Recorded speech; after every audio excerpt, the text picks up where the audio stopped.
Sometimes it's not what you do, it's who you're with that counts.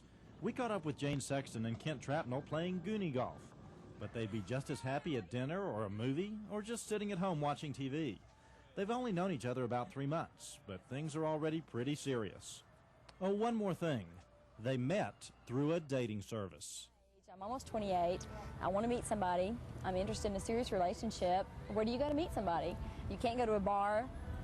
Most times it's that, you don't meet somebody there that you're going to have something with for life. And I was interested in finding somebody that was just as committed in finding a relationship as I was.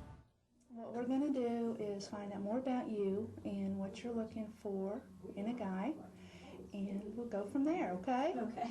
What are you looking for? What is the biggest thing that you look for in a guy?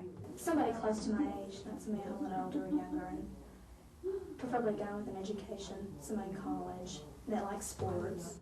Both Jane and David went through an interview like this one we simulated at Matchmaker International. Matchmaker has 85 offices around the country with about 200,000 members. They say about 85% of their clients are professionals. Our matching is done based upon values. I can learn your interests, I can learn her interests, I can learn another person's interests. That's interesting.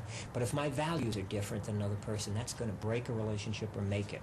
Values are discussed during the interview. Matchmaker tries to determine the importance of things like family, religion, education, and travel to each individual. Another important value these days is smoking or non-smoking. Honestly, if you're a snow skier and I'm a water skier, that doesn't matter in dating. But if you're a smoker and I'm a non-smoker, boy, that's going to bust it right there. If a couple's values match, like with Jane and Kent, Matchmaker sends a letter to both. Then it's up to them to contact each other and decide if they want to go out. When you tell people how you met, what kind of reaction do you get? A lot of looks.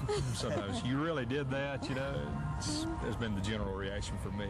And people want to know. They say, well, how was that? Was it what you expected?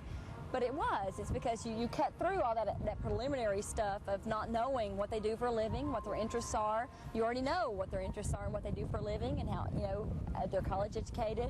Whatever you wanted, you already know all those things. If you can date your job, do it. If you can meet someone through your church, do it. Or through a friend, do it. Or through a friend, or if you're good at the bar scene, do it. But if those things aren't working for you, then why aren't you here? Jane and Kent would probably ask the very same question.